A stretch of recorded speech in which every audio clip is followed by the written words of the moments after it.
ये बला टल जाएगी मुकेश, ये बला जल्दी टल जाएगी। कितनी जल्दी रामनाथ जी? बहुत जल्दी। एक अरसे से पूरा समय ही चल रहा है, ये दशा कब तक चलेगी?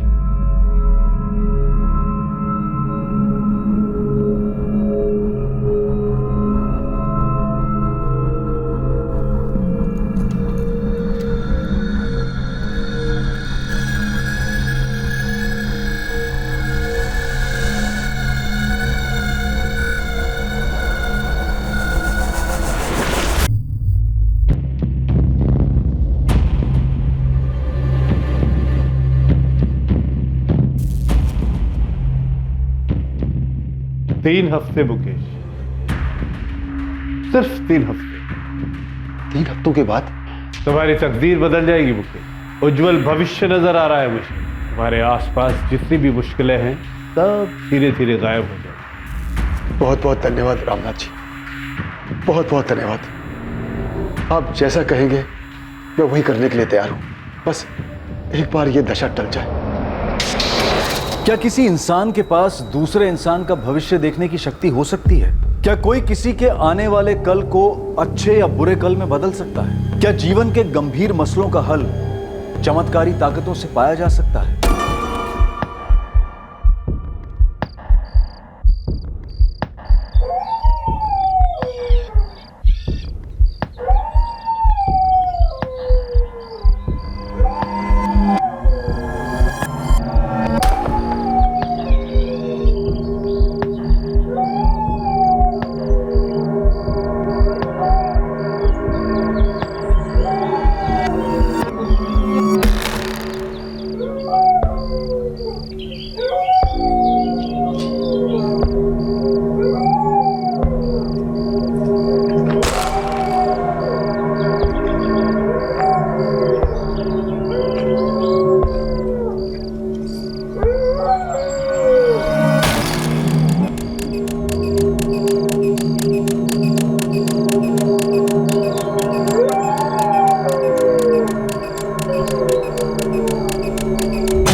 फोन भी नहीं उठा रहे रामनाथ जी। 3 दिन से ताला लगा रामनाथ जी के घर पर। ऐसे कहीं जाती थी तो गायत्री भाभी हमेशा मुझे बताती थी। इस बार किसी को नहीं बताया। दूध वाला भी पूछ रहा था कब आ रहे हैं ये लोग। वो रामनाथ जी के चेले, वो लक्ष्मण और धीरज, वो भी आकर लौट गए। सरला, 2-3 दिन पहले रात को जो हो रहा था वो अजीब था। क्या हो रहा था? वो गली में कुत्ता कितने अजीब तरह से रो रहा था, कुछ मनहूस हो रहा था। ये कैसी बातें कर रहे हो? आप भी रामनाथ जी की तरह बातें करने लगे हो। मुझे यहाँ कुछ ठीक नहीं लग रहा है। मैं रामनाथ जी के छोटे भाई आनंद को फोन लगाता हूँ।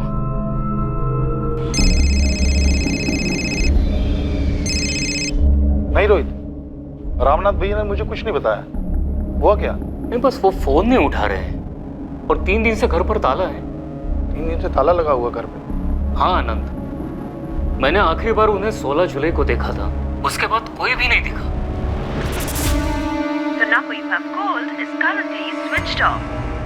पापा, किशोर भैया और नया दीदी का भी फोन बंद आ रहा है। हाँ विशाल, ये गायत्री भाभी का फोन भी बंद आ रहा है। सब लोग गए कहाँ होंगे? ऐसे सभी लोग फोन बंद करके कहीं जाएंगे क्या? कुछ तो गड़बड़ है। आप तुरंत माजोली के लिए निकल जाइए। देख कर आइए ना कि माजरा क्या है।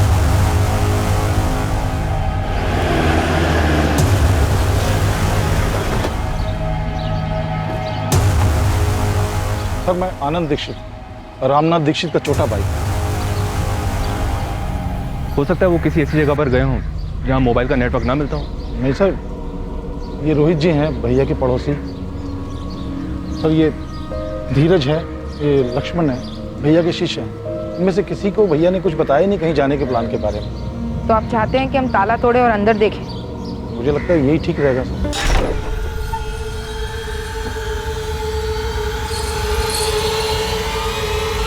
सर रुकिए, खून।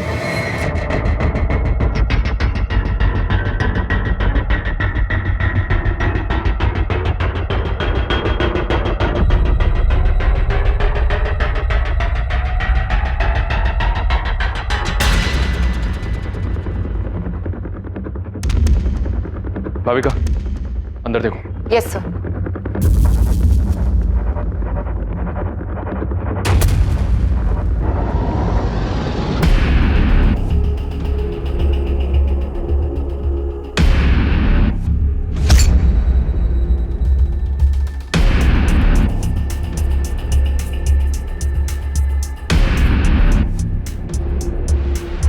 यहाँ कुछ हुआ है सर?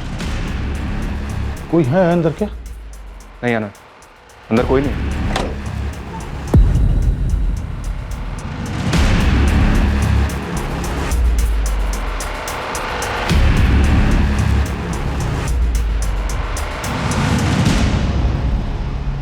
यहाँ जिस तरह से कपड़े बिखरे हुए हैं, लग रहा है जैसे कोई कुछ ढूंढ रहा था। सर, दूसरे वाले बेडरूम की अलमारी और लॉकर भी खोले गए।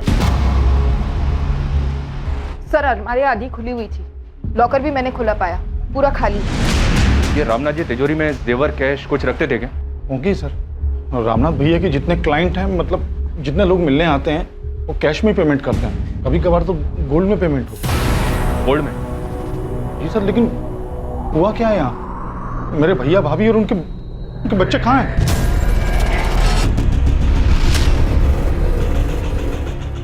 तोमर, फॉरेंसिक टीम को तुरंत आने को कहो। यहाँ कुछ तो हुआ है। सर, घर के पीछे वाले आंगन में आइए, कुछ हुआ है वहां।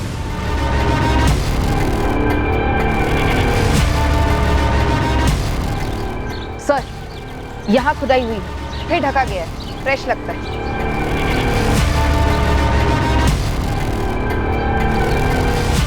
मुझे आइडिया नहीं सर। मैं यहाँ भैया के यहाँ काफी अरसे बाद आया। और ये जमीन कुछ ज्यादा ही खोदी गई है सर। सर, घर के अंदर खून के धब्बे तो हैं, लेकिन कोई लाशें नहीं। हो सकता है यहाँ। अब जो जमीन के अंदर से सामने आने वाला था, उससे सिर्फ मझौली गांव नहीं बल्कि पूरे राज्य के लोगों के पैरों तले जमीन खिसकने वाली थी। और रामनाथ दीक्षित के घर हुआ यह रहस्यमय कांड पुलिस के लिए काफी पेचीदा साबित होने जा रहा था।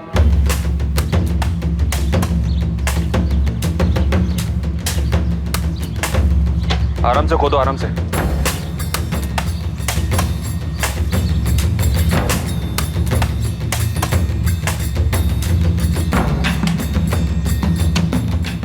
सर, अभी तक तो हमारे हाथ कुछ नहीं लगा है। लेकिन सर, यहाँ जरूर कुछ मिलेगा।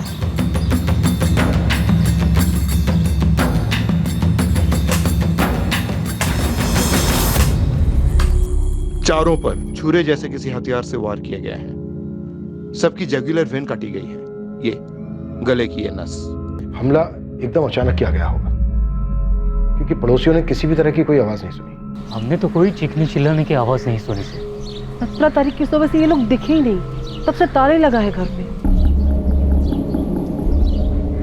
लक्ष्मण, धीरज, क्या लगता है तुम्हें? रामनाथ जी के पास 16 की रात को कौन आया होगा जो ऐसा कर गया? पता नहीं साहब। 16 की शाम को गुरुजी के साथ बैठक हुई, उसके बाद मैं अपने घर चला गया। मैं भी साहब, मैं और लक्ष्मण साथ ही निकले थे।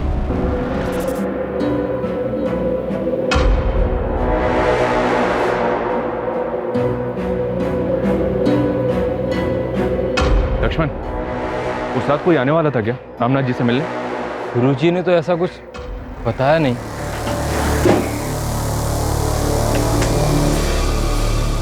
सर, ये 4 फोन्स ड्रॉअर में से मिले। इन्हीं चारों के होंगे, रामनाथ जी, उनकी वाइफ गायत्री और बच्चे नेहा और किशोर। कम से कम 72 घंटे। 72 घंटे, इससे ज्यादा हो भी नहीं सकते। अजीब बात है इंस्पेक्टर, 16 की रात 4 कत्ल होते हैं, लेकिन पड़ोसी को भनक तक नहीं लगी।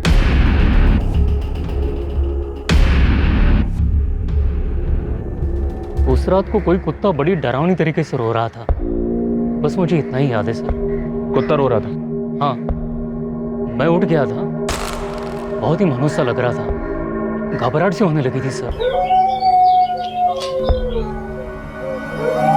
फिर मैं थोड़ी देर में फिर से सो गया था। आनंद जी, आपके भाई काला जादू वगैरह करते थे? नहीं, भविष्यवाणी करते थे, लोगों की मुश्किलें हल करते थे।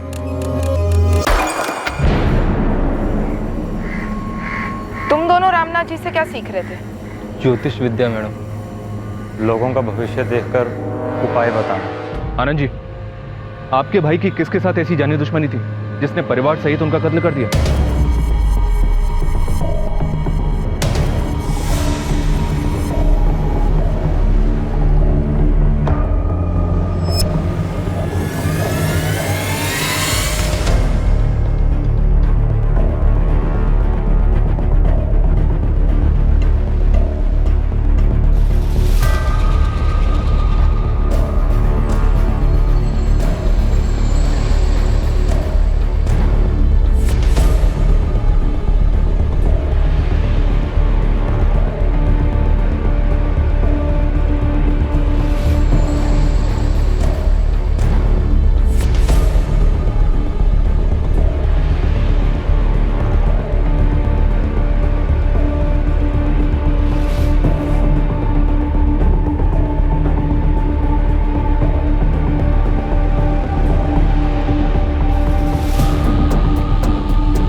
चारों फोन्स पासवर्ड प्रोटेक्टेड है। ट्रैक करने के लिए जबलपुर भेज रही हूँ। गुड। और फॉरेंसिक ऑफिसर को बोलना जितना ज्यादा जल्दी हो सके उतना जल्दी। घर से कुछ पता चला क्या क्या चुराया गया? रामनाथ जी के भाई आनंद को एग्जैक्टली तो नहीं पता, लेकिन उनका इतना कहना है कि लॉकर में काफी कैश और ज्वेलरी रही होगी।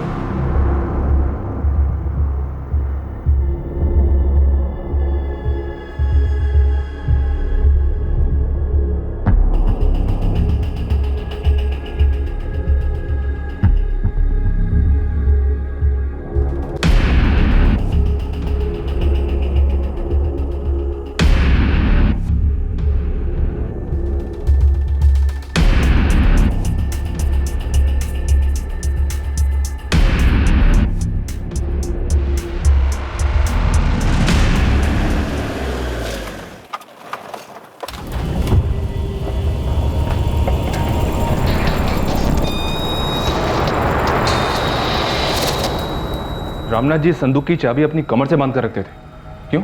हाँ साहब, ये संदूक कोई और खोलता नहीं था, सिर्फ गुरुजी ही खोलते थे।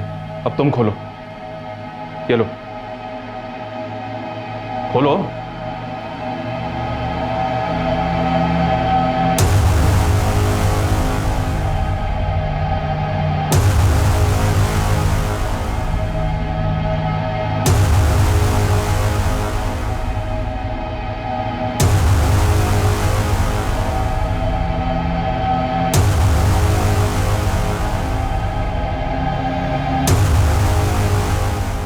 जिसने भी ये मर्डर किए वो अलमारी से शायद कैश और ज्वेलरी दोनों ले गया, फिर उसने संदूक क्यों नहीं खोला होगा? हमें कैसे पता होगा साहब? ये संदूक के अंदर क्या चीजें हैं? साहब ये गुरुजी की चीजें हैं, हमारे लिए तो संदूक को छूना भी मना था। ये उनके तंत्र मंत्र का सामान है क्या? साहब हमें सच में नहीं पता।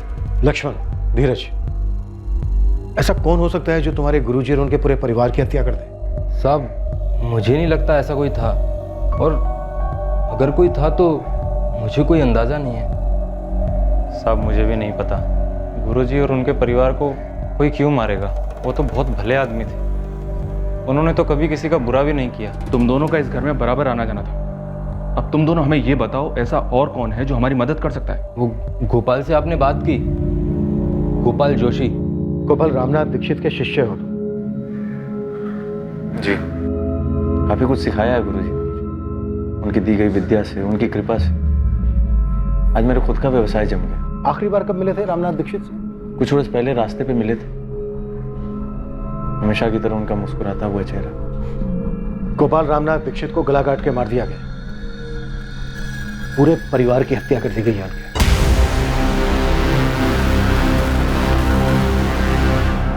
सर देर रात हुआ होगा।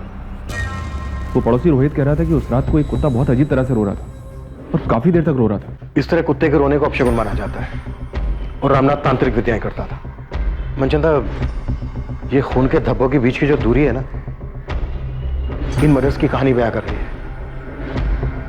कत्ल एक के बाद एक हुए। सिर्फ इतना ही नहीं, रामनाथ दीक्षित की पत्नी गायत्री और उनकी बेटी नेहा के साथ बलात्कार भी किया गया। ये बलात्कार कत्ल के बाद हुआ है inspector. Doctor, you mean necrophilia? Yes, necrophilia, लाशों के साथ संभोग की विकृति। पर मुझे समझ में नहीं आ रहा कौन कर सकता है। रामनाथ जी जैसे भले इंसान, उनका भला परिवार, और ये हमला सिर्फ चोरी के इरादे से किया गया है? ऐसा बिल्कुल नहीं। 4 मर्डर करना, घर लूटना, फिर चारों लाशों को यहाँ घर के पीछे के आंगन में दफनाना, ये मर्डर्स लूट और चोरी की वजह से किए गए नहीं लगते। क्योंकि अगर ऐसा होता तो लाशों को दफनाता क्यों? राइट सर, डाका डालने वाले अक्सर मर्डर्स करते हैं, सेक्सुअल असॉल्ट भी करते हैं। कपड़े खोदने के लिए कोई इतनी मेहनत करेगा? वक्त जाया करेगा? बिल्कुल नहीं। और जो चोरी हुई है वो इतनी चालाकी के साथ हुई है कि पहले हमारी नजर में ही नहीं आई। और वो बाहर दरवाजे के ताला लगाना, कौन सा चोर ऐसा करता है?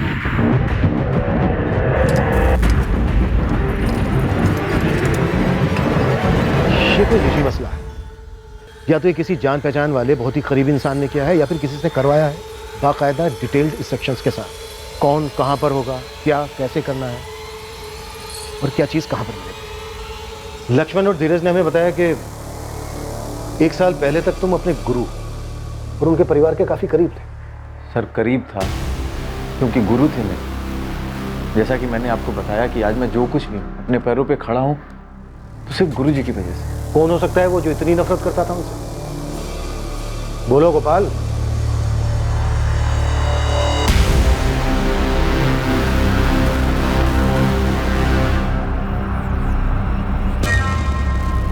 दावे के साथ तो नहीं कह सकता, लेकिन उनके छोटे भाई आनंद।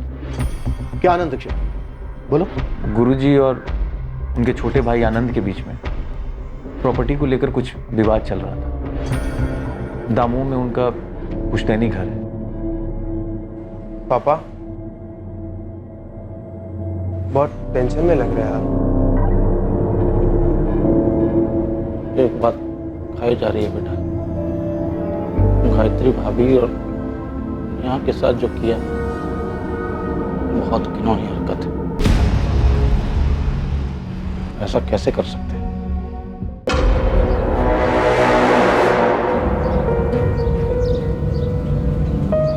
लक्ष्मण, क्या तू भी वही सोच रहा है जो मैं सोच रहा हूँ?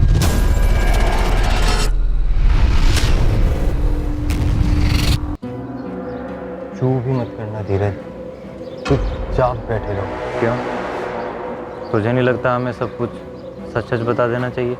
सच बताने जाएंगे तो हमारी जान पर आएगी। तुझे इतना तो समझ आ रहा है ना कि पुलिस को हम पे शक है। बिल्कुल समझ रहा हूँ मेरे भाई, इसीलिए बोल रहा हूँ, मुंह बंद रखना है हमें, एकदम बंद। इन 4 भयंकर हत्याओं के रहस्य की एक चाबी थी। ये चाबी वो एक बात थी जिसके बारे में रामनाथ दीक्षित के शिष्यों लक्ष्मण और धीरज ने चुप्पी साधने का फैसला कर लिया था। ये कोई साधारण चोरी के दौरान हुआ हत्या का मामला तो बिल्कुल ही नहीं था। अब सवाल यह था कि नौजवान कब तक खामोश रह पाते और इस केस का सच कब तक छुपा रहता।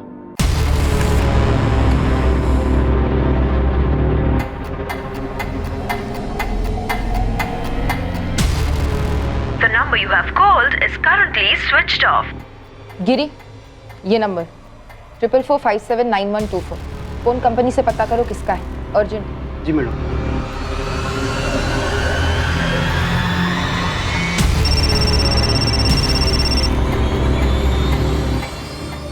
हेलो, कस्तूरी नगर पुलिस स्टेशन से एएसआई भाविका शर्मा बोल रही हूँ। आप कौन हैं? जी, मैं श्रेया गोयल बोल रही हूँ। तुम्हारी और किशोर दीक्षित की काफी बात होती थी फोन पर। जी हाँ, हम दोस्त थे। तो तुम्हें तो पता ही होगा किशोर दीक्षित का मर्डर हो गया है। जी हाँ, जानती हूँ।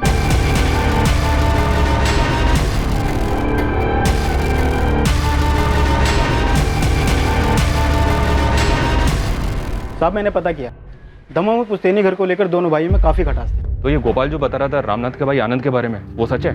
बिल्कुल सच है। एक मिनट गोपाल, रहने दो इसे। ये मेरा छोटा भाई ये चाहता है कि वो दमोह वाला घर पे पूरा इसके नाम कर।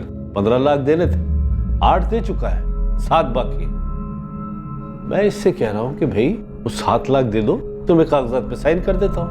मैं गलत कर रहा हूं? बिल्कुल गलत नहीं कह रहे हैं आप। अगर आपकी जगह पे आनंद जी होते तो क्या वो साइन करते? अपना काम करो गोपाल। और भैया घर के मामले में बाहर वालों को क्यों ला रहे हैं आप?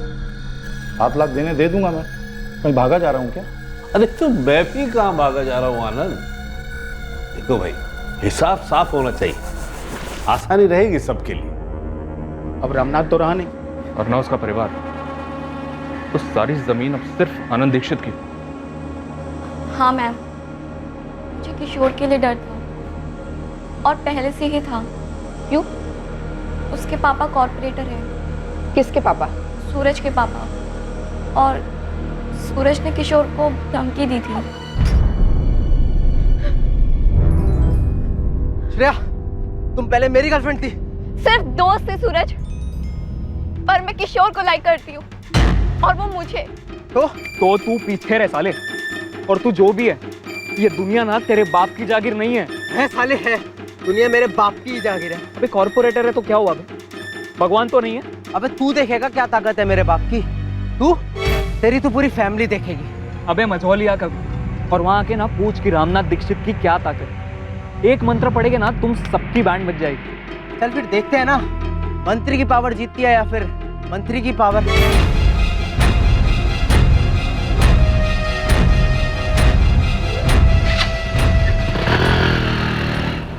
मैं किशोर के लिए डरती थी। सूरज ने किशोर को धमकाया था कि वो उसको और उसकी फैमिली को सबक सिखाएगा। जब 3 दिन तक मैं किशोर से कांटेक्ट नहीं कर पाई, उस दौरान मुझे सूरज मिला। श्रेया, बैठना, कॉलेज ड्रॉप कर देता हूँ तुझे। No thank you. अच्छा सुन ना यार, वो नहीं दिख रहा, क्या नाम था उसका? हाँ किशोर, कहाँ गया?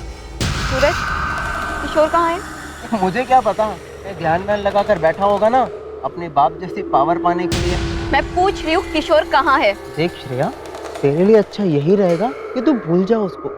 तू मेरी है, लौट आ मेरे पास, तुझे वापस आना ही होगा। तुम्हें लगता है सूरज का कोई हाथ है इस हत्याकांड में? वो बहुत पावरफुल लोग हैं, उनके कनेक्शंस ऊपर तक हैं। वो कुछ भी कर सकते हैं या करवा सकते हैं मैम।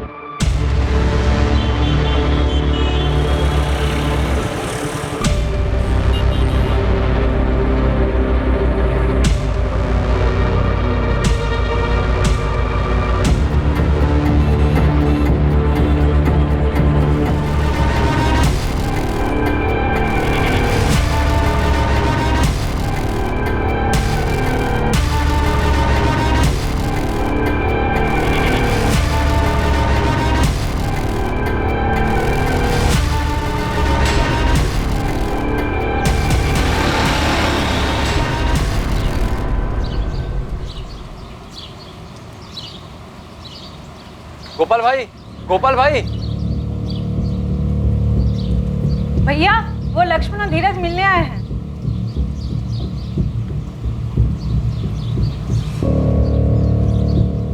गोपाल भाई, एक बात थी जो हमने आपको नहीं बताई। क्या? पुलिस ने लक्ष्मण से गुरुजी की संदूक खुलवाई। और क्या धीरज? क्या हुआ लक्ष्मण? संदूक में नहीं थी वो। हमें पता है आनंद, तुम्हारी अपने भाई रामनाथ दीक्षित के साथ अनबन चल रही थी पुश्तैनी घर को लेकर। इस वक्त हमारे पास कोई सबूत नहीं है जो तुम्हें इस जुर्म से जोड़े। अब तुम्हें बताओ, तुम अपना जुर्म खुद कबूल करोगे या फिर हम हमारे तरीके से कबूल करवाएं? कम से कम 2 लोग थे, शायद 3, जिन्होंने रामनाथ दीक्षित और उनके परिवार की हत्या की। इस सब की लाशों को घर की बैक साइड में दफना दिया। और इतना ही नहीं, तुम्हारी भाभी और भतीजी के साथ उन्होंने रेप भी किया है। ये किराए के लोग भी हो सकते हैं और एक ना एक दिन हम इन्हें धर ही लेंगे। फिर ये लोग हमें बताएंगे कि किसने उन्हें सुपारी दी थी।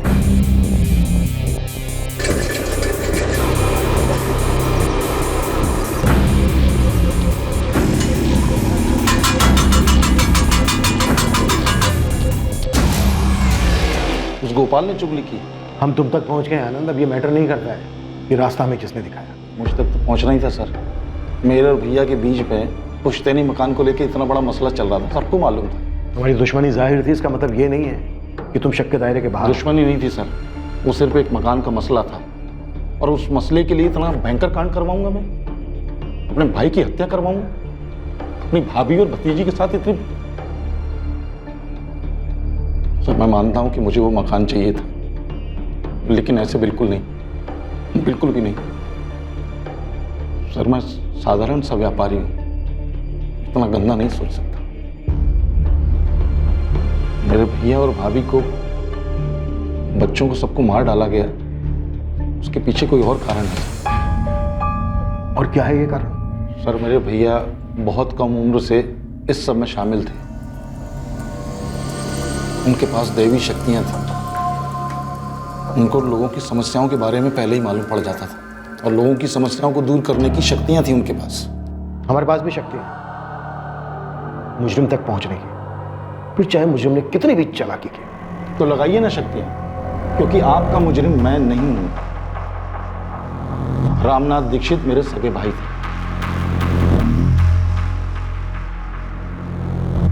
माधव रघुवंशी नाम है सर। रामनाथ की बेटी नेहा के कॉल रिकॉर्ड्स में काफी बार आया है। 16 जुलाई को उसे आखिरी कॉल इस माधव रघुवंशी के फोन से ही गया था। माधव, अब हमारे पास बस एक ही रास्ता है। मैं कब से तैयार हूँ। तुम तैयार हो? ठीक से सोच लो, सच में तैयार हो? मैं तैयार हूँ। मैं तुम्हारी होने के लिए कुछ भी कर सकती हूँ। तो आज रात कर दें? हाँ, जब बोलो तब। 16 जुलाई की रात को फैमिली का एक कॉल्स में से ये लास्ट कॉल था? जी सर। इस माधव को ले आओ। हो सकता है नेहा ने माधव को कुछ बताया हो, उस रात कुछ हुआ हो इस कांड से। जी सर, माधव को मैं अभी बुलाती हूँ। और sir Manchanda sir corporator Dharmendra Gupta के बेटे सूरज गुप्ता को उठाने गए।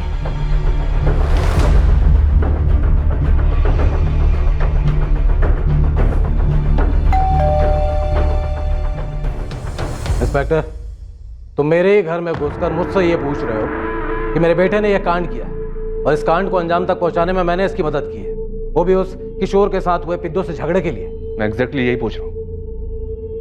आप कोऑपरेट करेंगे तो सबके लिए अच्छा होगा। काफी बहादुर हो सब इंस्पेक्टर कुशल मनचंदा। उस श्रेया ने कान भरे हैं ना आपके, लेकिन उसने ये तो नहीं बताया होगा कि उसके किशोर ने क्या धमकी दी थी मुझे। किशोर और उसके परिवार वाले मारे गए, हत्या उनकी हुई है। वो आप लोग निकलवाते हैं ना फोन रिकॉर्ड वगैरह, पहले वो निकलवाइए। जब हमारे खिलाफ सबूत इकट्ठा हो जाए तब आप यहाँ पे रहिए। और हाँ, ये बेवकूफ़ी को ना बहादुरी ना समझिए, महंगी पड़ेगी।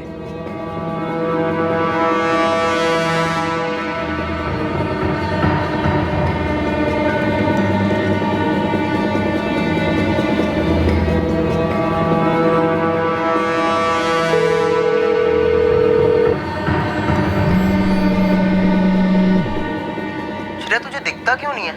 हमारी तकदीर में था मिलना, और तकदीर ही मिला रही है।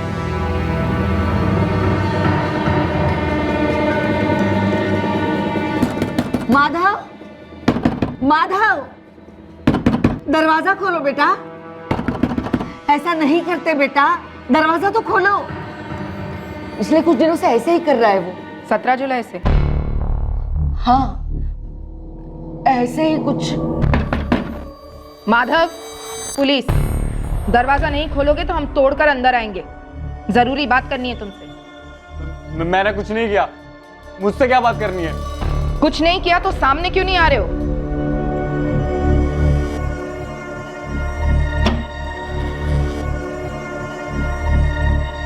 सोलह जुलाई की शाम को उस घर में आखिरी कॉल तुम्हारा था, नेहा दीक्षित को। क्या बात करनी है आपको? बात थाने में होगी। देखो माधव, चुप रहकर तुम अपनी खुद की कब्र खोद रहे हो और हमें यह सोचने पर मजबूर कर रहे हो कि रामनाथ और उसके परिवार की कब्र तुम ही ने खोदी। नहीं सर, ये क्या बोल रहे हैं आप? तो सच क्या है? क्या हुआ था?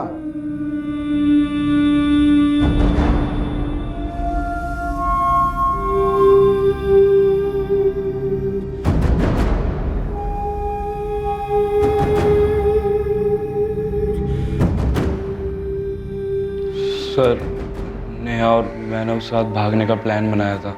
तुम दोनों भागने वाले थे, ये बात हुई थी फोन पर? जी सर, सीरियसली बोल रहा हूँ नेहा, आज रात। मैं भी कम सीरियस नहीं हूँ माधव।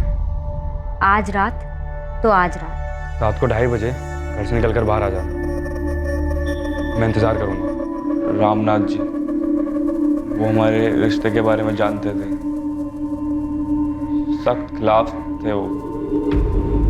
सारी दुनिया का भविष्य देखता हूँ, तो क्या खुद की बेटी का भविष्य नहीं देखूंगा? इस माधव के साथ तुम्हारा आगे कुछ भी नहीं है बेटा। लेकिन बाबा, हम 11वीं क्लास से एक साथ। अब आगे नहीं होगा बेटा। तुम आज ही माधव के साथ सारे रिश्ते तोड़ दो। शुरू में कठिनाई होगी, पर बाद में सब ठीक हो जाएगा। और मेरा विश्वास करो बेटा, अच्छा समय आएगा, बहुत अच्छा समय आएगा।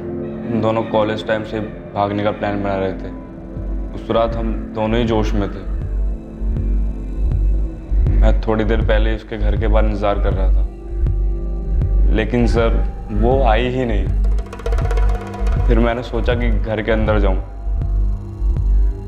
घर पे ताला देखकर मैं शॉक रह गया। एक अजीब सा डर भी लग रहा था कि शायद उन्होंने बाहर आते हुए उसे पकड़ लिया और कहीं ले के उसे छुपा दिया। सर नेहा का फोन ऑफ जा रहा था सर, और डर के मारे मेरी जान भी जा रही थी। और फिर मैंने सुना कि क्या हुआ था वहां। मैंने नेहा को खो दिया सर। मैं प्यार करता था उससे, शादी करने वाले थे हम।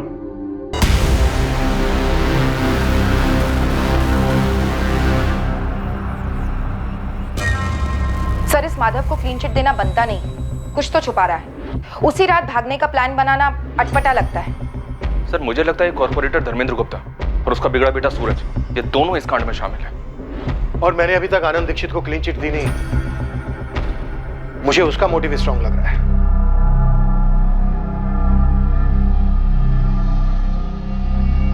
पूछना तो नहीं चाहिए, फिर भी पूछ रही हूँ। क्या यह घर अब पूरा आपके नाम पे हो जाएगा ना? पूछना नहीं चाहिए था पर, और सोचना भी नहीं चाहिए था। अब सोच लिया और पूछ लिया तो एक बात ध्यान से सुनो, या मोहल्ले की औरतों के साथ गपशप में इस बात का जिक्र गलती से भी नहीं आना चाहिए। दुनिया भर के लोगों को आने वाले खतरे की चेतावनी देते रहे भैया, और अपने ऊपर टूटने वाले खतरे को भांप नहीं पाए। क्या पुलिस को संदूक में से यंत्र मिला?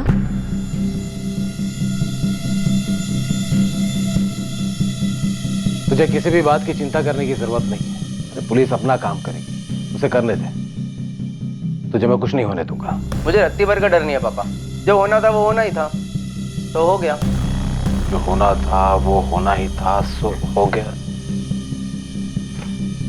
क्या बात है? माधव, तू मुझे छोड़ के भाग जाने वाला था। अरे नहीं माँ। लेकिन तू तो कह रहा था कि उस रात तू नेहा के साथ भागने वाला था। क्या बात है बेटा, तू कुछ छुपा रहा है मुझसे? बताओ ना मुझे, माँ हूं मैं तेरी, सच बता। तू जो कह रहा था वो सच नहीं है ना? माधव के अनुसार उसने और नेहा ने भागने का प्लान बनाया था। किशोर की सूरज गुप्ता से दुश्मनी थी उसकी गर्लफ्रेंड श्रेया को लेकर, और आनंद को पूरा पुश्तैनी घर चाहिए था। पर क्या ये तीनों एंगल्स उस घर में हुए भयंकर मल्टीपल मर्डर, रेप और लूट के केस के कारण? फिर एक चौथा एंगल सामने आया, या कहा जाए कि चौथा एंगल सामने लाया गया। क्या गायब था संदूक से? गुरुजी की पोटली साहब, जिसमें गुरुजी का यंत्र होता था। कैसा यंत्र?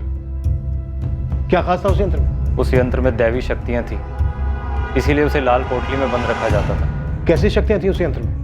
गुरुजी ने कभी डिटेल में तो नहीं बताया। इतना बताया था गुरुजी ने कि बहुत शक्ति है उस यंत्र में, इसलिए हमेशा ताला बंद रहता था संदूक का। लाल पोटली? गुरुजी, क्या है उसके अंदर? उस पोटली में शक्ति है, भविष्य देखने की, अतीत जानने की। गुरुजी, क्या हम भी उसे देख सकते हैं? नहीं, मेरे अलावा कोई नहीं।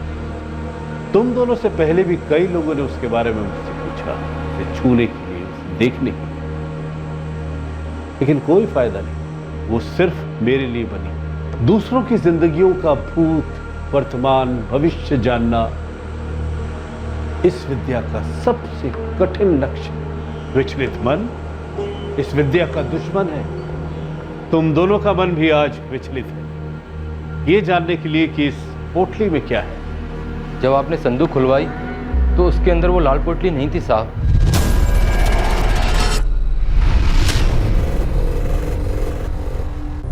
और ये बात तुम लोग अब हमें बता रहे हो? साहब हम डर गए थे, हमें लगा कोई है जो इस यंत्र की ताकत को जानता है, उसी ने उसे चुराया है और अब गुरुजी की शक्तियाँ उसके अंदर भी आ गई हैं। और हमने मुंह खोला तो वो हमें कुछ कर सकता है।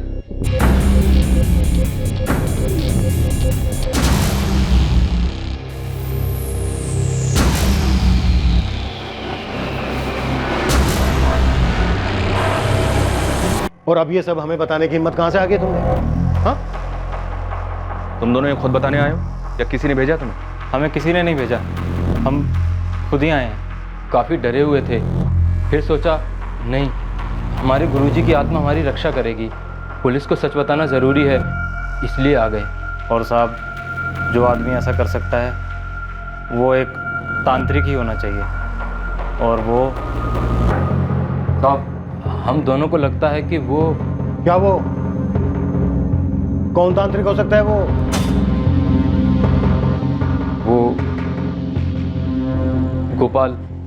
गोपाल जोशी हो सकते हैं। संदूक में वो लाल पोटली नहीं थी, यंत्र कोई चुरा ले गया है। क्या गुरुजी और उनके परिवार का कत्ल उस यंत्र के लिए किया गया था? बकवास मत करो। पढ़ा नहीं तुम लोगों ने कि गुरुजी की पत्नी और उनकी बेटी के साथ क्या हुआ? कोई भी भक्त या गुरु ऐसा कभी नहीं करवाएगा। गोपाल भाई, आप ही बताइए हम क्या करें? पुलिस ने उनके सामने हमसे संदूक खुलवाई, उसमें लाल पोटली नहीं थी। ये लाल पोटली वाली बात पुलिस को बतानी चाहिए कि यंत्र के लिए कत्ल हुआ है। नहीं हुआ। तुम दोनों ये यंत्र की बात भुला दो, और पुलिस भी ये यंत्र मंत्र की बात पे विश्वास नहीं करती। यहाँ माजरा कुछ और ही है। लेकिन यंत्र गायब है। तो होने दो गायब। याद करो, उस यंत्र को सिर्फ हमारे गुरुजी इस्तेमाल कर सकते थे, और वो नहीं चाहते थे कि उसे कोई और छुए भी। मेरी राय मानो, तुम लोग उस यंत्र के बारे में बात तक मत करो। गोपाल भाई की सलाह हमें अजीब लगी साहब। साहब, उन्हें तो सीधे सीधे कहना चाहिए था कि पुलिस को जाकर सब बता दो, लेकिन उन्होंने ऐसा नहीं किया, तभी हमें गोपाल भाई पर शक हुआ।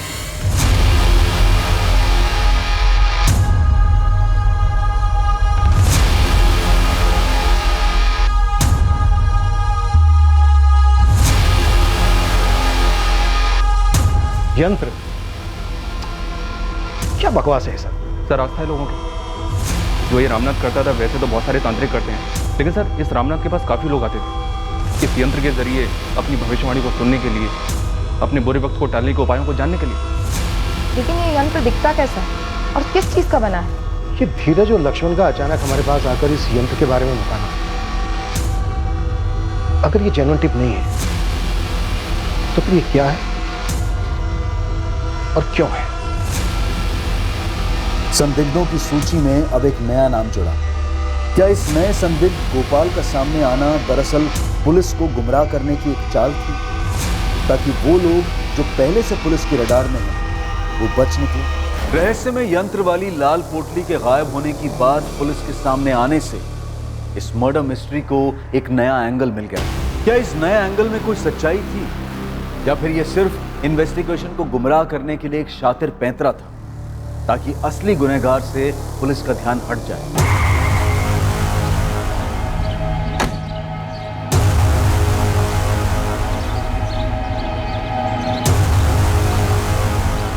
गोपाल जोशी को बाहर बुलाइए तुरंत। यंत्र?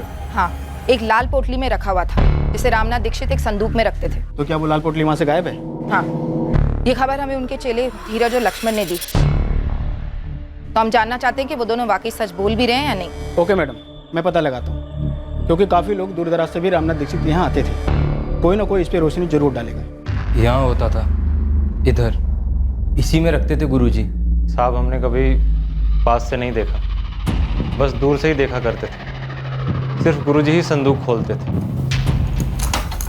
उसके बाद वो अंदर से पोटली निकालते थे, फिर उसके अंदर हाथ डालते थे, ध्यान लगाते थे, साथ में मंत्र पढ़ते थे साहब। वो हमसे कहते थे कि उस पोटली में एक यंत्र है जो सिर्फ और सिर्फ उन्हें चमत्कारी शक्तियाँ देता है, लेकिन वो हमें उस यंत्र को देखने तक नहीं देते थे।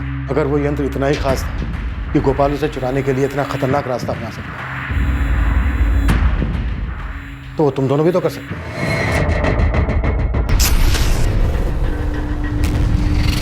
हम शिष्य थे गुरुजी के। तो गोपाल भी था। साहब वो यंत्र हमारे किसी काम का ना होता। अभी तो हमने विद्या पूरी सीखी भी नहीं थी, अभी तो पूरा ज्ञान आना बाकी था साहब। और साहब उस यंत्र के लिए ज्योतिष विद्या का पूरा ज्ञान होना ज़रूरी होता है। सर, मैं अपने गुरुजी और उनके परिवार के साथ ऐसा करने के बारे में सपने में भी नहीं सोच सकता। आप मुझे नाम बताइए उसका, जिसने मेरा नाम घसीटकर इतनी घिनौनी हरकत का इल्ज़ाम मेरे सर डालने का प्रयास किया। गोपाल तू तो तांत्रिक है ना, तू खुद पता नहीं कर सकता क्या अपनी शक्तियों के साथ? वैसे अब तो भीड़ बढ़ गई होगी ना तेरे पास, वो लाल पोटली मिलने के बाद। भीड़ बढ़ गई होगी? लाल पोटली? कौन सी लाल पोटली सर, क्या बात कर रहे हैं आप? हमारे पास इस बात के पक्के सबूत हैं कि तुम उस यंत्र के पीछे पड़े थे गोपाल। ये क्या बात कर रहे हैं सर? मतलब मैं क्या करता हूँ उसका? और मुझे तो पता भी नहीं कि आप जिस यंत्र की बात कर रहे हैं वो दिखता कैसा है।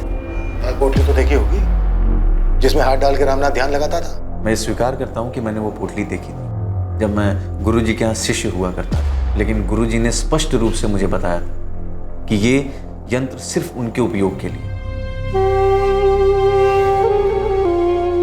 जंगल में कड़ी तपस्या करने के बाद उन्हें ये यंत्र प्राप्त हुआ था। सर, मुझ पे उंगली उठाने वाले वो लक्ष्मण और धीरज हैं, मैं बता सकता हूँ, पर मेरी बात भी तो सुनिए कि मुझ पर ये झूठा आरोप वो किसी और के कहने पे लगा रहे हैं। तुमने उनके सलाह दी थी ना कि संदूक में वो लाल पोटली नहीं है, ये बात वो हमसे ना बताए। झूठ, बिल्कुल झूठ। मैंने तो उनको बिल्कुल इसके विपरीत सलाह दी थी। तुम दोनों को तब के तब बता देना चाहिए था पुलिस को कि संदूक से लाल पोटली गायब है। तुम लोगों ने बताया क्यों नहीं अभी तक? गोपाल भाई, हमें लगा ही नहीं कि गुरुजी और उनके परिवार का कत्ल उस यंत्र की वजह से हो सकता है। अरे उससे तुम्हें क्या लक्ष्मण, तुम्हारा काम पुलिस की सहायता करना है। जाओ जाकर के पुलिस को सब कुछ बताओ, जाओ। सर, सीधी सी बात है, इन दोनों लड़कों को आनंद दीक्षित ने भेजा था आपके पास। तुम्हारे पास इस बात का कोई सबूत है गोपाल? सबूत की क्या आवश्यकता है सर, जाहिर सी बात है। आनंद और गुरुजी के बीच में पुश्तैनी घर को लेकर के विवाद था, और मुझसे भी, क्योंकि गुरुजी मुझसे सलाह मशवरा करते थे। इतना बड़ा नामचीन तांत्रिक अपने छोटे भाई के गलत इरादों को नहीं देख पाया। यही तो दुर्भाग्य है सर, अपनी शक्तियों से पूरी दुनिया की मदद करने, अपने खुद के पीठ पे छुरा भोगने वाले अपने भाई को नहीं पहचानता। अगर वो यंत्र गायब है तो वो आनंद के पास ही। क्या पुलिस को संदूक में से यंत्र मिला? आनंद को भी उस यंत्र के ताकत के बारे में जानकारी थी। अब 2 और 2 की कड़ी जोड़कर देखिए। आनंद ने पहले उन 2 पाखंडी शिष्यों से ये कांड कराया, उसके बाद यंत्र को हासिल किया, उसके बाद उन दोनों को मेरे पास भेजा गायब यंत्र की जानकारी देने के लिए, और फिर मुझ पर इल्जाम लगाया। तभी मैं सोचूं कि ये दोनों मुझसे ऐसे मिलने क्यों आए। सर, अब पूरा गणित बिल्कुल सही बैठ गया। ये पूरी साजिश के पीछे आनंद का ही हाथ।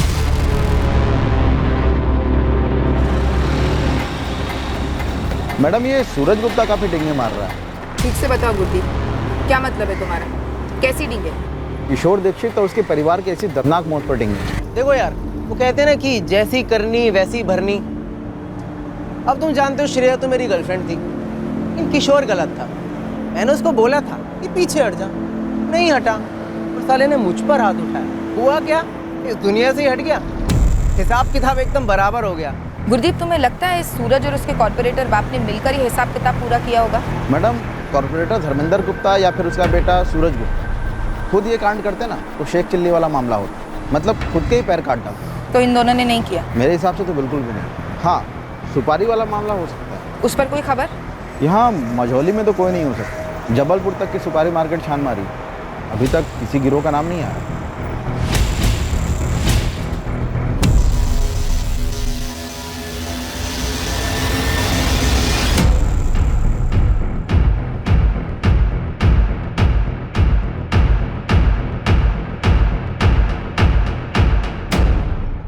करीबन 20 लोगों से बात हुई है जो रामनाथ दीक्षित के पास जाते थे अपनी समस्या लेकर। सभी का कहना है कि लाल पोटली तो देखी ही दूर से, लेकिन यंत्र के बारे में किसी को कुछ नहीं मालूम। नथु, इस माधव रघुवंशी के बारे में कुछ पता चला क्या? साहब वो तो देवदास बना घूम रहा है। मतलब ये प्यार व्यार सच में था क्या? उसके और नेहा के कॉलेज में बात हुई। वहाँ के लोगों का कहना है कि दोनों का सीरियस रिलेशनशिप था। मतलब मोटा मोटा अब हमारे रडार पर सिर्फ आनंद दीक्षित और गोपाल जोशी हैं और दोनों पर ही बात आगे नहीं बढ़ रही है। साहब ये रामनाथ के चेले लक्ष्मण और धीरज दोनों की थोड़ी खातिरदारी करो, जरूर कुछ उगलेंगे। वही प्लान है। तब तो तू गोपाल जोशी को और खंगाल। ठीक है साहब, मैं लग जाता हूँ इसकी हिस्ट्री निकालने में। वैसे एक बात और खटक रही है मुझे, ये चारों मर्डर बहुत ही प्रोफेशनल तरीके से हुए, लेकिन पूरे जिले से, यहाँ तक कि पूरे स्टेट से एक भी हिस्ट्री शीटर का नाम सामने नहीं आया। सर और एक बात खटक रही है मुझे। हमने जब दीक्षित के पड़ोसी रोहित से बात की थी तब उसने बताया था कि कत्ल की रात उनकी गली का कोई कुत्ता बहुत अजीब तरह से रो रहा था। उस रात को कोई कुत्ता बड़ी डरावनी तरीके से रो रहा था।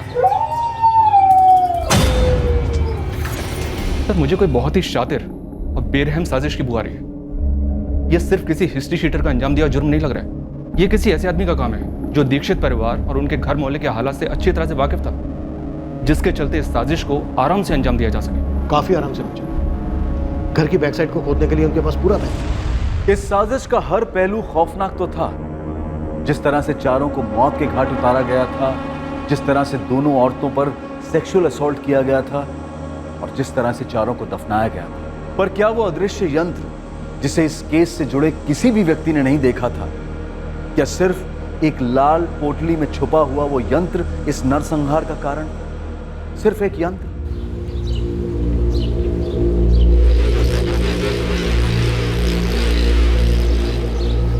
देखिए, लक्ष्मण और धीरज खुद से मुझ पे उंगली नहीं उठाते। कोई है जो उनके कंधे से मुझ पे निशाना साध रहा है। एक बार आप पता तो कीजिए। जी ठीक ठीक।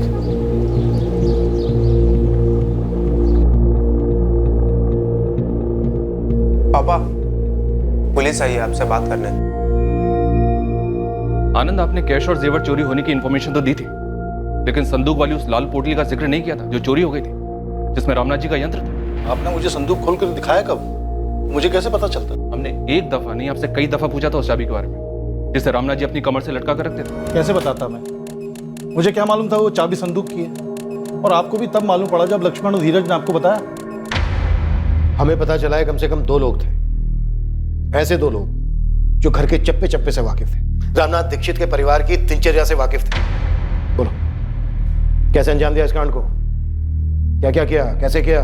हम और क्या बताएंगे, हम उनके शिष्य थे, गुरु थे वो हमारे। साहब, हमारी सिर्फ इतनी गलती है कि हमने लाल पोटली वाली बात आप लोगों को नहीं बताई। इसके अलावा हमें कुछ नहीं मालूम ये सब किसने किया है। वो आदमी कौन है जिसने तुमसे कहा गोपाल जोशी पर उंगली उठाने के लिए? हमें किसी ने नहीं कहा साहब। और साहब ये बात सच है, गोपाल भाई ने ही हमें मना किया था आप लोगों को यंत्र वाली बात ना बताएं। 2 घंटे दे रहा हूं तुम दोनों को, अच्छे से सोच लो।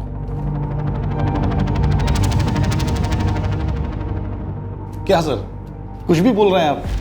मैं समझ रहा हूं आपका गेम। आप तुक्का लगा रहे हैं मुझसे कुछ भी बुलवाने के लिए। कोई तुक्का नहीं लगा रहे। 4 मर्डर हुए हैं, तुम्हारे भाई का, भाभी का, भतीजे का, भतीजी का। सर मुझे पता है उस धीरज ने और लक्ष्मण ने आपके कान भरे होंगे मेरे खिलाफ, लेकिन उनकी मनगढ़ंत कहानी से यह साबित नहीं हो जाता कि मर्डर मैंने किया है। और रही बात उस यंत्र की, मुझे मालूम पड़ा कि वो चोरी हो गया, लेकिन सर वो लाल पोटली वाला यंत्र हमेशा से उस पर मैं हंसता था। सस्ती नौटंकी के अलावा कुछ भी नहीं था मेरे लिए वो। और अपने भैया को भी मैं कभी कोई चमत्कारी गुरु नहीं मानता था, एक नंबर का पाखंडी समझता था उनको। सैकड़ों लोग आते थे उनके पास। सर दुखी और परेशान आदमी उम्मीद की हर चौखट पे माथा टेकता है, और मेरे भैया उम्मीद की पुड़िया बना के देने में माहिर थे। और वो पुड़िया थोड़ी देर के लिए लोगों को सुकून देती, सुकून के अलावा कुछ नहीं। और ये जो यंत्र मंत्र है ना, सब ढकोसला था, 1 पैसे की चमत्कारी शक्ति नहीं थी उसमें। तुम मेरी शक्तियों को मानो या न मानो, उससे कोई फर्क नहीं पड़ता मुझे। तुम्हें बस घर का लालच है, उसी की बात करो। लालच नहीं, हक है मेरा। पुश्तैनी मकान है वो। एक तो आप मकान छोड़कर अपने ये पाखंड की विद्या सीखने चले गए, और दूसरे उस मकान की मरम्मत के लिए पानी की तरह पैसा बहाया मैंने। और तीसरी सबसे अहम बात, माँ बाबूजी की सेवा की आखिरी दम तक, जब आप दुनिया को ठग के पैसे कमा रहे थे। और इन सब के बावजूद आपको अच्छी खासी रकम दी मैंने मकान के नाम पे। और अब जो आप मांग रहे हैं ना, वो लूट है, और आप लूट में माहिर हो चुके हैं अपनी यंत्र मंत्र की विद्या से। आज 30 लाख कीमत है उस घर की, मैं तुमसे 15 मांग रहा हूं, आधा। तुम बाकी के 7 लाख दो, मैं आंख मूंद कर कागजात पे दस्तखत करता हूं। रही बात यंत्र तंत्र की, वो मेरा पेशा है, उससे तुम्हारा कोई ताल्लुक नहीं। मानता हूं ताल्लुक नहीं था मेरा, और ये भी मानता हूं कि कानूनी तौर पे 7 लाख रुपए देने थे मुझे पुश्तैनी मकान के लिए, और जो मैंने इकट्ठे भी किए अपनी छोटी सी दुकान चलाकर, मेहनत की कमाई से, कोई यंत्र वाली ठगी से नहीं। पर वो यंत्र था क्या? सर बोल तो रहा हूं, उस लाल पोटली में लिपटी हुई ठगी थी, बकवास था, जिसके जरिए भैया लोगों को बेवकूफ बनाते थे, ढेर सारे पैसे कमाते थे। आनंद, लेकिन ये नामुमकिन है कि तुम्हें पता ही नहीं था कि उस संदूक के अंदर वो लाल पोटली है, और रामनाथ जी की कमर से बंधी चाबी से वो संदूक खुलता है। आनंद, यंत्र चुराने वाले ने रामनाथ दीक्षित की कमर पर बंधी चाबी से वो संदूक खोला, यंत्र बाहर निकाला, वापस उस संदूक को ताला लगाया और वापस वो चाबी रामनाथ की कमर पर बांध दी। सर, आप तहकीकात करने वाले एक पेशेवर हैं, आप लोगों के बयान से सच्चाई जान लेते हैं। मुद्दे से मतलब? मुद्दा वही है सर, इन पेशेवर भविष्यवक्ताओं का खेल भी वही है। ये लोगों से पूछताछ करते समय अंदाजा लगा लेते हैं कि सामने वाले की कमजोरी क्या है। जबान तो पहले ही मीठी होती है उनकी, ले लेते हैं लपेटे में। और रामनाथ भैया तो इस आंखों में धूल झोंकने वाली कला के माहिर हो गए थे। रामनाथ दीक्षित और उसके पूरे परिवार का कत्ल किया गया है, उनकी पत्नी और बेटी की लाशों के साथ घिनौनी हरकत हुई है। अब तुम चुपचाप ये बताओ, इस कांड को कैसे अंजाम दिया? मैंने नहीं किया सर। किन चीजों का सहारा लिया आनंद? और कुत्ते के रोने की आवाज किसने निकाली? धीरज और लक्ष्मण ने? लक्ष्मण, धीरज, हमें अच्छे से पता है उस रात को जो कुत्ते के रोने की आवाज थी वो असली नहीं थी, तुम दोनों ने वो आवाजें निकाली थी। तुम्हारे गुरु रामनाथ दीक्षित कुत्ते के रोने का अपशकुन मानते थे, इसलिए कुत्ते को भगाने के लिए उन्हें घर से बाहर आने के लिए मजबूर होना ही था।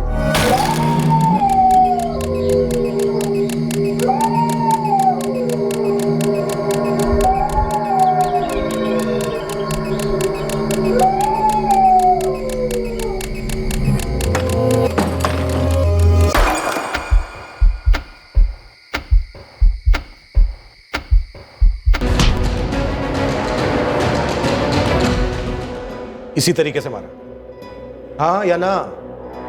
कि किसी भी तरह से रामनाथ दीक्षित को घर से बाहर लाओ, मारो, फिर घर में घुसकर बाकी सबको भी मार डालो। रात में कुत्ते के रोने को अपशकुन माना जाता है, तुम्हें पता था?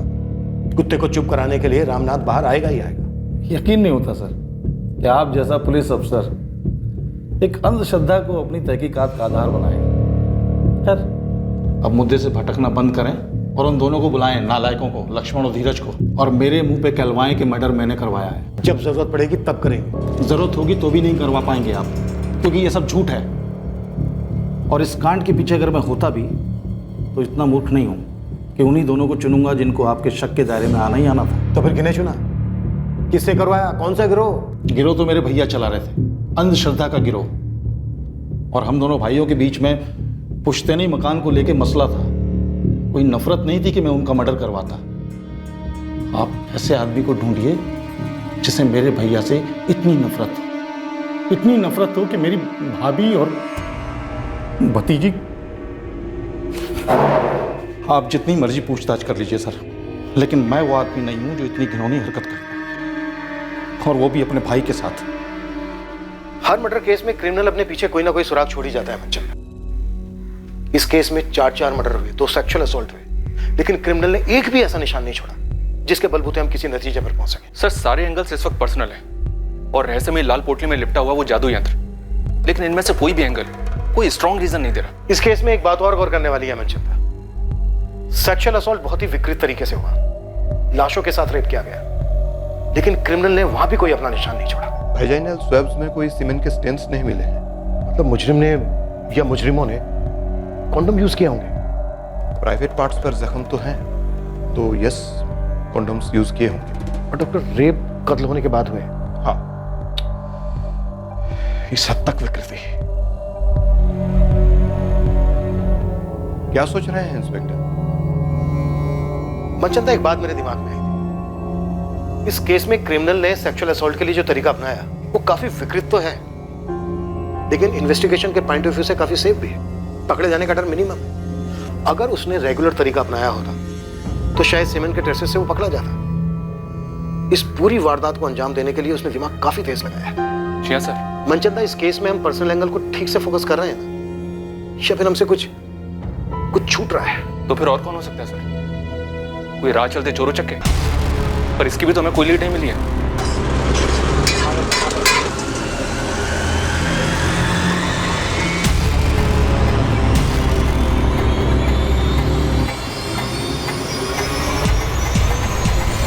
मनचंदा, अलमारी खुली मिली हमें, लॉकर से कैश जेवर सब लुटे गए।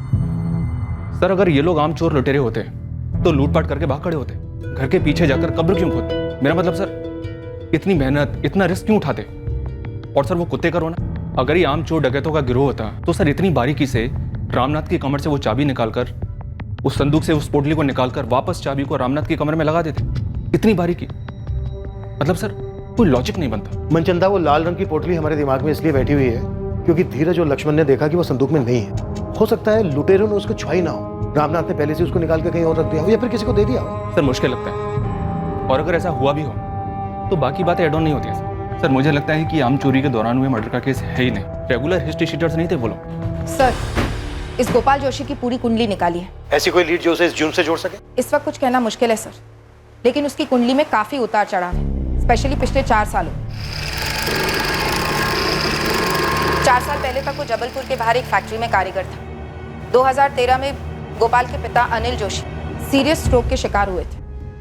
लकवे के उस स्ट्रोक के बाद वो कभी बिस्तर से उठ नहीं पाए। उसी महीने में गोपाल की फैक्ट्री में कटौती की वजह से गोपाल को नौकरी से हटा दिया गया। 2 दुर्घटनाएं एक साथ होने पर हताश होकर गोपाल रामनाथ जी के दरवाजे पर जा पहुंचा। उसे अपने बुरे वक्त को समझना था, आगे का रास्ता जानना था।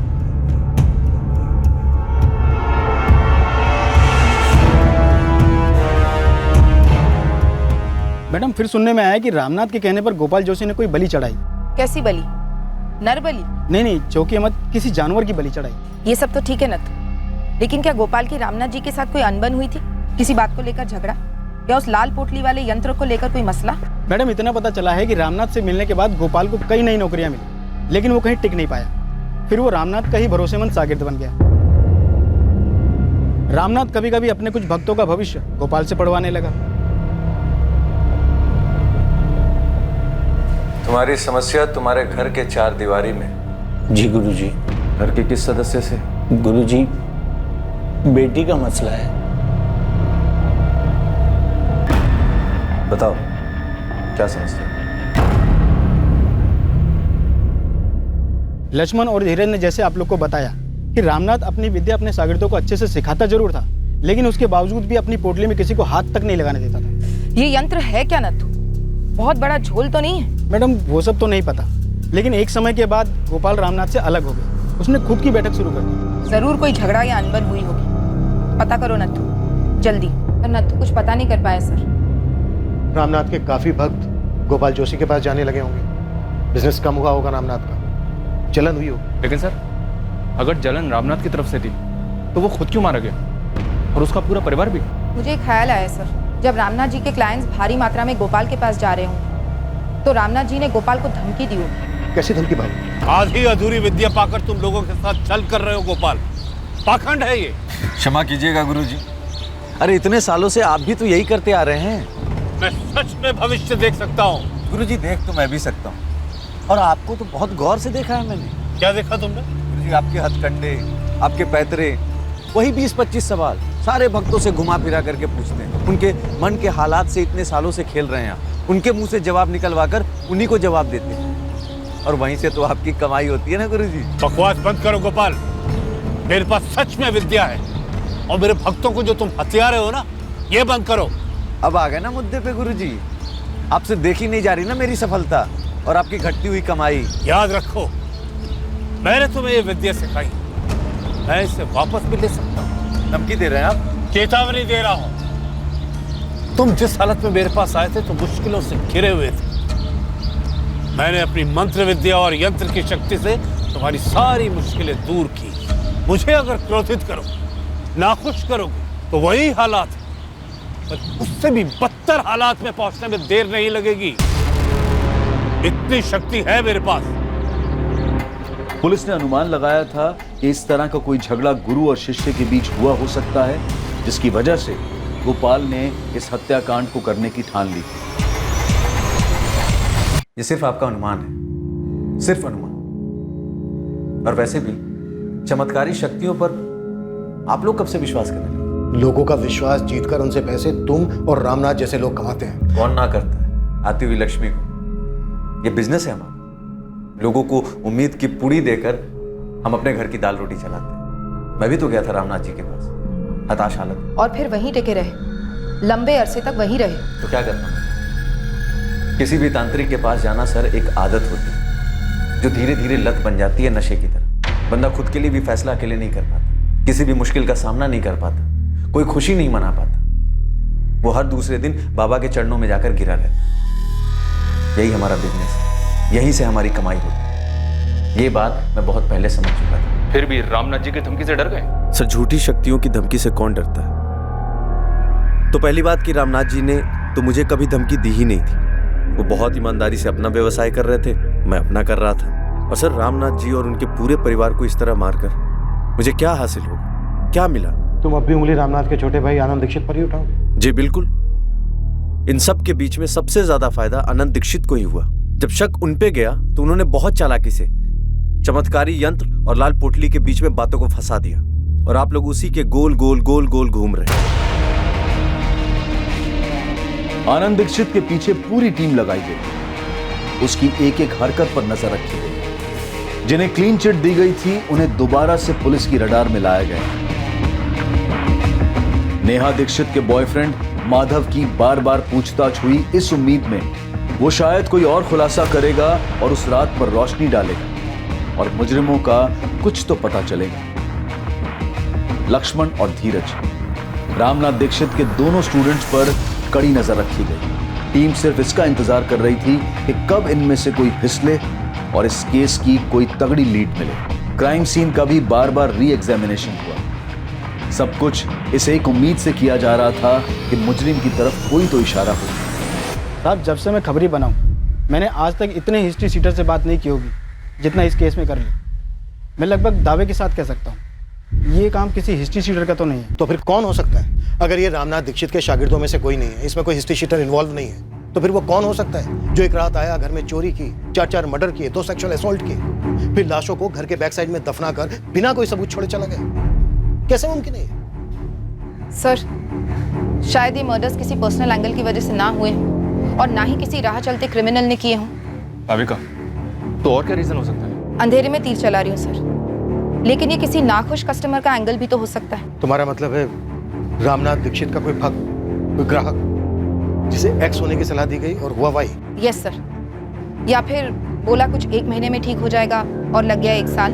एक अरसे से पूरा समय ही चल रहा है, ये दशा कब तक चलेगी? सिर्फ 3 हफ्ते। भविष्यवाणी सही नहीं निकली और बंदे का खून खौल गया। अपनी सारी मुश्किलों का कारण वो रामनाथ जी को समझ बैठा और गुस्से में आकर कर गया कांड। और सर, आपको जैसे लग रहा था कुत्ते का रोना कारण हुआ होगा जिसकी वजह से रामनाथ जी अपने घर से बाहर निकले होंगे, मुझे भी बार बार वही सही लग रहा है।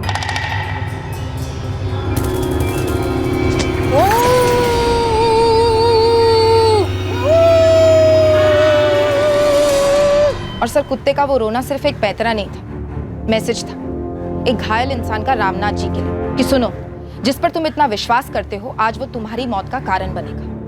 एक बौखलाए हुए भक्त की मानसिकता। मैडम, खूनी अगर भक्तगण में से है तो उसको ढूंढना घास की बोरी में सुई ढूंढने के बराबर होगा। सालों से भक्त आते हैं, कई सारे मध्य प्रदेश से, कई बाहर से। भाविका, हमने भी तो ऐसे कई लोगों से बात की है जिन्होंने रामनाथ से पुड़िया ली थी। मुश्किल से 4-5 ऐसे होंगे जिनको लाभ हुआ होगा।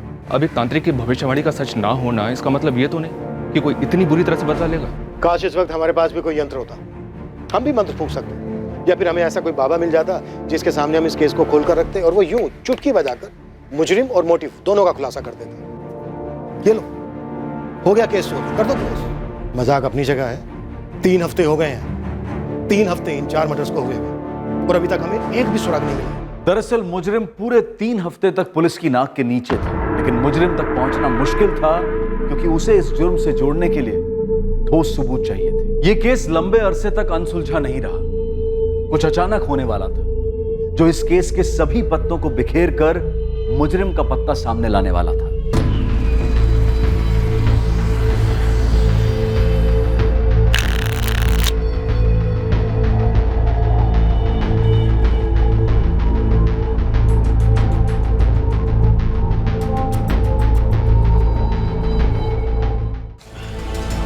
नथु, चाय तो चढ़ाओ, खबर है। चाय और ये टाइम? चढ़ा तो सही। ले मुश्ताक, चाय कड़क पिला रहा हूँ तो खबर भी कड़क होनी चाहिए। वो कल्पेश को तो तू जानता ही है।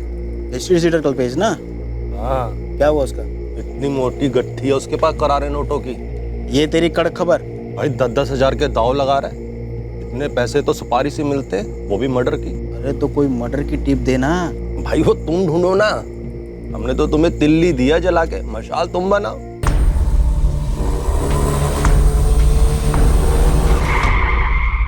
सब क्या कर रहे हो साहब? गाले क्या कर साहब? साहब आप लोग क्या करने वाले साहब?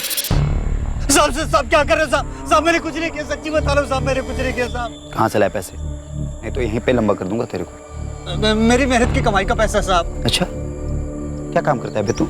हाँ, डॉक्टर है, वकील है, कॉन्ट्रैक्टर है या सुपारी कॉन्ट्रैक्टर? सब गोली मत चला साहब। किसकी सुपारी उठाई थी तूने?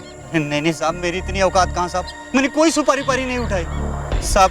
वो एक बंदा चोरी का जेवर लेके मेरे पास आया था, बोला इसे बेच दे, तुझे तेरा कमीशन मिल जाएगा। मैंने वो सारे जेवर कांतिलाल सिसोदिया की दुकान पे बेच दिए।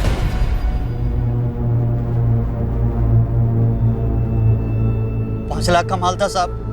कांतिलाल सिसोदिया ने मुझे 4.25 दिए, मैंने उसमें से 50 रखा, बाकी सामने वाली पार्टी को 3.75 दे दिए। पूरी ईमानदारी का सौदा था साहब, मैंने कोई सुपारी पारी नहीं उठाई साहब, और न ही कोई लूटपाट किया। पार्टी का नाम बता। छोड़ो ना साहब। साहब आप एक काम करो, मेरे 50 में से 10 रख लो। अच्छा चलो 20 रख लो साहब। अभी ये किसने दिया, किधर से आए, सब जाने दो ना साहब। इसको इधर ही रफा दफा कर देते हैं साहब। मैं तो इस सबको पिघला देता हूँ साहब। आप अपना शेयर बोलो ना साहब। रामनाथ दीक्षित, सुना ही है ना? क्या फर्क पड़ता है साहब, जाने दो ना हम लोगों को। ये तो वही है ना जिसका मर्डर हुआ था, बेटा बेटी बीवी सब साफ, झोली वाला तांत्रिक, राइट? साहब आप तो मेरे को जानते हो साहब, मेरा इससे कोई लेना देना नहीं है साहब। ये सब आप रख लो साहब, ये कल्पेश को अंदर डालो। अरे क्या अंदर डालो साहब, मेरा इस हत्या से कोई लेना देना नहीं है। तो उसका नाम बता जिसका वास्ता है।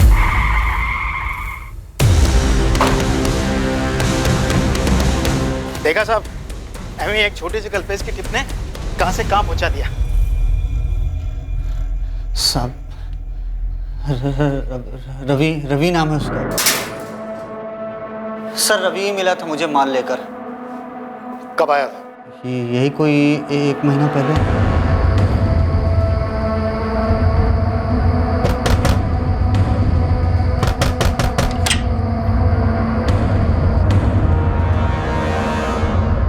ये देख, ये बेचने। इतना माल आया कहाँ से? तुझे उससे क्या? कम से कम 7-8 लाख के तो होंगे। अबे नहीं बे, 7-8 लाख के नहीं है। फिर कितने के होंगे? अब यार ये तो जौहरी बताएगा ना, जितनी कीमत होती है उससे कम ही मिलता है। इनका हिसाब किताब तो तुझे पता ही है। पर भाई जो भी कीमत लगे, मेरा कमीशन फिक्स्ड है 50। ठीक है, तो डील तो करा दे, अपना कमीशन रख लेना। लेकिन हाँ, मेरी हरी झंडी मिलने के बाद ही माल निकालना। रवि को मैं काफ़ी सालों से जानता हूँ, उसे पता कि मैं चोरी का सामान बेचता हूँ, इसलिए वो माल लेकर मेरे पास आया था। ये रवि है कौन? किसी गिरोह का है? नहीं साहब, वैसे तो ये सीधे काम में है। ऑमलेट और पराठे का ठेला लगाता है मझोली में। 1 हफ्ते पहले फ़ोन आया था उसका मेरे पास। हाँ कल्पेश, माल भेज दे तुरंत। अरे हरी झंडी है। हाँ हो जाएगा। आया, पर तूने बताया नहीं कि माल किधर से आया, कहाँ से आया। अरे तुझे क्यों जानना है? तू माल बेच, अपना कमीशन रखो और खुश रहे। जुल्म अपना दिमाग लगा रहा है। तेरे रवि मझोली में कब और कहाँ ठेला लगाता है? साहब ये शाम 5 बजे से लेकर रात के 2 बजे तक, हाईवे के पास सर्विस रोड पर।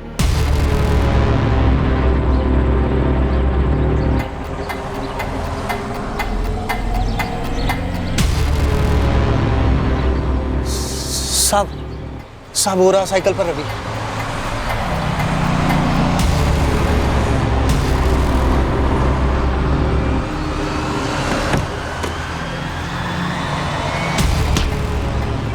रामनाथ दीक्षित, नाम तो सुना ही होगा।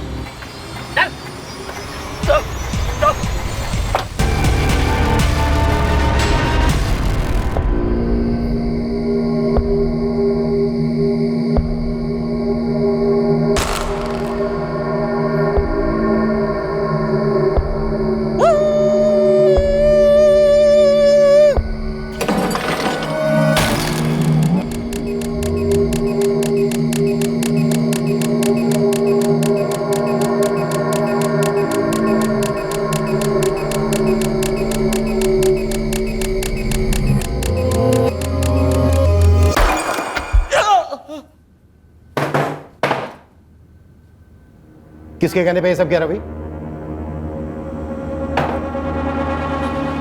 महीने भर से हम इस केस के पीछे चक्कर काट रहे हैं। अब अगर तूने तनिक भी दिल लगाई ना तो असली कुत्ता समझ के पीटूंगा तुझे, और असली कुत्ते की तरह रोएगा तू रात भर। मैंने तो बस कुत्ते के रोने की आवाज निकाली थी साहब। रुक मत, आगे बोल। और लूटने में मदद की थी बस उसकी, पर मैंने किसी को नहीं मारा। कौन था वो जिसकी मदद की तूने?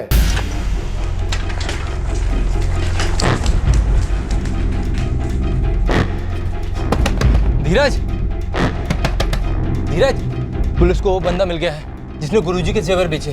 क्या क्या बोला वो? क्या हुआ जी? अपना भैया के घर से चोरी हुए जेवर पुलिस ने बरामद किए हैं। थाने बुलाया मुझे। कहीं ये उनकी कोई चाल तो नहीं है? पता नहीं, देख आता हूँ।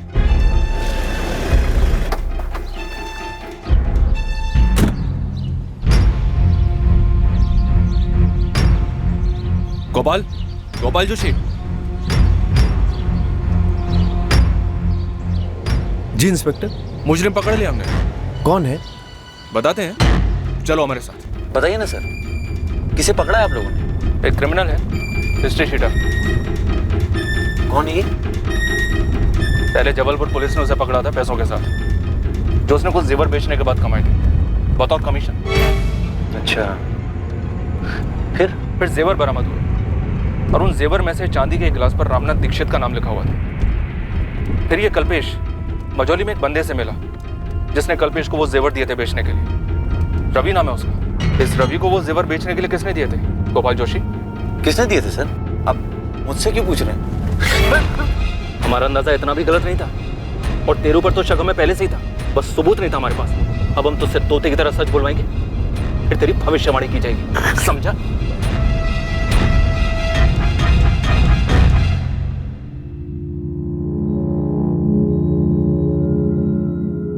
नाम बोल रवि, नाम बोल।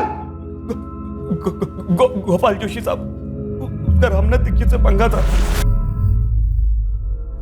चल गोपाल, अब जल्दी से शुरू हो जाए। शुरू करते अपनी बात। अब अगर तूने 1 मिनट भी देर लगाई तो बहुत तरीके हैं हमारे पास मुंह खुलवाने के। एक से बढ़कर एक यंत्र है हमारे पास।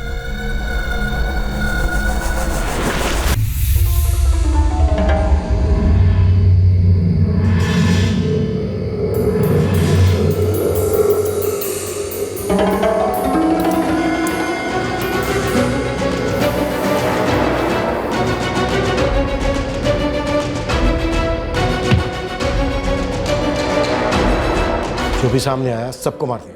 हाँ, क्योंकि कोई बचता तो भागता, शोर मचाता, लोग इकट्ठे हो जाते। मतलब पूरी फैमिली का सफाई करना है, ये पहले से तय था? नहीं साहब, मैंने किसी को नहीं मारा। मैंने तो बस चोरी में मदद की थी और लाशों को दफनाने में। गायत्री दीक्षित और नेहा दीक्षित की लाशों के साथ जो किया वो किसने किया? बोल गोपाल, सुन रहा हूं मैं, बोल। गोपाल भाई, ये लड़की आपकी, वो औरत मेरी, बाद में एक्सचेंज, ठीक है? एक सेकंड रुक। ले, कोई निशान मत छोड़। इतना सब कुछ तूने उस लाल पोटली के लिए किया? उस यंत्र के लिए?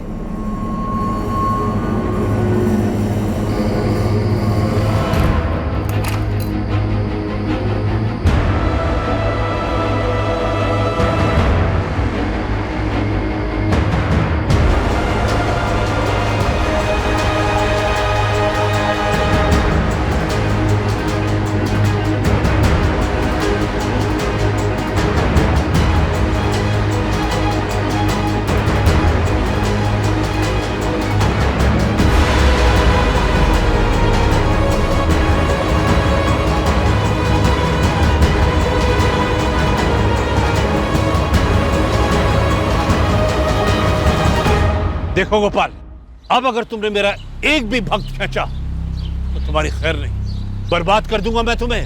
पहले मुझसे मेरी विद्या सीखी और अब तुम मेरे ही ग्राहक छीन रहा है। तेरी इतनी हिम्मत!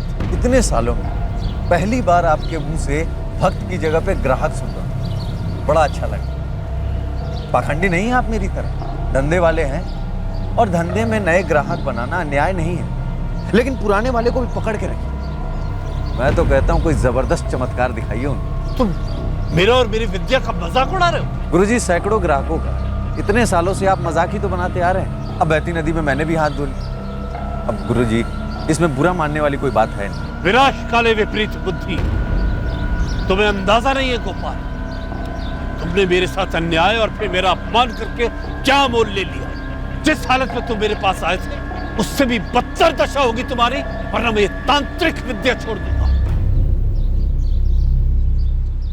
एक डर अंदर ही अंदर था मेरे कि कहीं गुरुजी के पास उस यंत्र की ताकत हो, शायद दुनिया में ऐसी कोई ताकत हो। और ये ख्याल मुझे दिन रात अंदर से खाने लगा।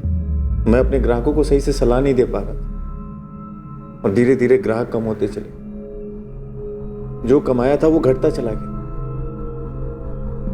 तब मुझे यकीन होने लगा कि ये सब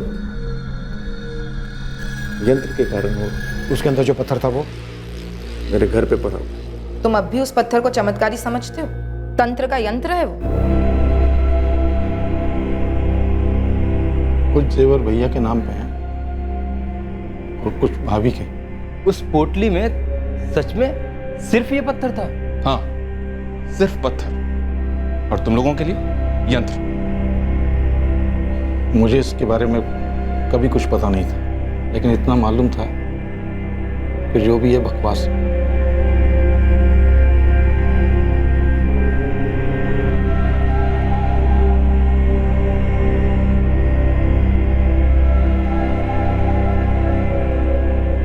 गोपाल जोशी और रवि को आईपीसी की धारा 302 के तहत मर्डर, आईपीसी की धारा 376 के तहत रेप और आईपीसी 201 के तहत सबूत मिटाने के चार्जेस पर गिरफ्तार किया गया है। रामनाथ दीक्षित से बदला लेने और उसके यंत्र को हथियाकर उसकी चमत्कारी शक्तियों को खुद पाने की निर्भीकता में गोपाल जोशी ने इन 4 भयंकर हत्याओं को अंजाम दिया था,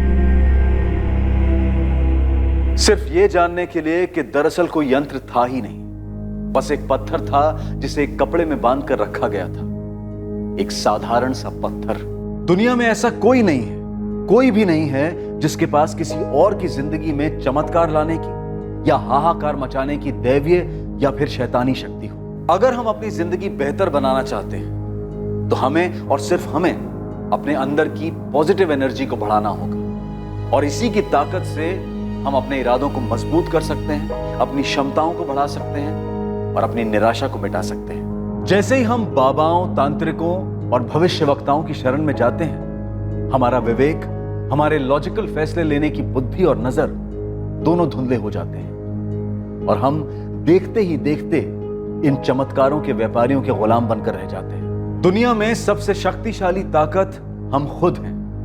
अपनी जिंदगी को बेहतर बनाने की भरपूर ताकत खुद हमारे पास है, लेकिन हम में वो कमजोरी भी है कि हम नकारात्मक शक्तियों के जाल में फंसकर अपने इर्द गिर्द तबाही मचा सकते हैं। जरूरी है कि हम इन नकारात्मक नेगेटिव शक्तियों से सतर्क होकर अपने आप को बचाएं। जीवन सुंदर है, जीवन अमूल्य है। अब मैं अनूप सोनी आपसे विदा लेता हूं, फिर मुलाकात होगी, और हमेशा याद रखिए, क्राइम और आपके बीच में सिर्फ इतना फर्क है कि आप कितने सतर्क हैं। सतर्क रहें, सुरक्षित रहें। जय हिंद। इस तरह के और भी एपिसोड देखने के लिए हमारे चैनल को सब्सक्राइब करें और बेल आइकन दबाना ना भूलें।